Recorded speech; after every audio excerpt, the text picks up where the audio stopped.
Gerai, tai kaip aš 30 minučių iki Lietuvos čempionato negalėjau normaliai be skausmo nei pasilenkti, nei pavaikščioti. Pasiruošimas truko 6 mėnesius, nebuvo praleista nei viena treniruotė.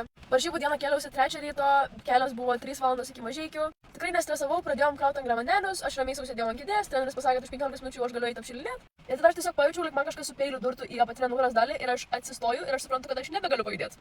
Tada mane tiesiog pradeda pykint, aš suprantu, kad aš negaliu pasilenkti nei priekį, nei atgal, nei atsisės be pagalbos ar vaikščioti normaliai. Tai ten, žodžiu, buvo nervinis skausmas, mane treneris bandė pasiguldęs ant žemės dar kažkaip išminkyti, išmasažuoti, aš tiesiog lygiau ant tos žemės, visi dalyviai tiesiog žiūrėjo į mane apšilinėti ramiai. Tai masažai man nieko nepadėjo, tada bandėm apšilinėti, aš nuo suoliuko pati savo jėgom net negaliu nulipti po štangos spaudimo. Na ir tada jau prasidėjo varžybos, mane treneris pats pasodino, nes nesugebėjau lūkiamajam atsisėsti. Kas buvo įdomiausia, tai kaip veikia adrenalinas, nes aš tik nuėjus ant platformos paušt štangą, nejaučiau jokio skausmo ir visiškai net ten buvo mintis. Tik nulipus nuo platformos, vėl atrodo, kaip man su peiliu tiesiog durė į apačią. Tada spaudžiau jau paskutinį spaudimą dėl pirmos vietos ir man ant vidurio spaudimo taip skaudėjo nugarą, kad aš tiesiog pasidavau, paleidau štangą, nes aš žinau, kad mane tiesiog išveš iš ten su greitaja ir aš tiesiog neišeisiu pati iš ten. Tai nors ir galiausiai buvo laimėta antra vieta, nors tikrai pasiruošimas buvo labai intensyvus ir sunkus, bet sveikata yra svarbiau. Ir ačiū Dievui, man tas skausmas po savaitės praėjo. Bet po varžybų mane tiesiog vėl treneris įsodino į mašiną ir tada, kai varėm į tualetą degalinėje, aš jau neįgaliu į tualetą.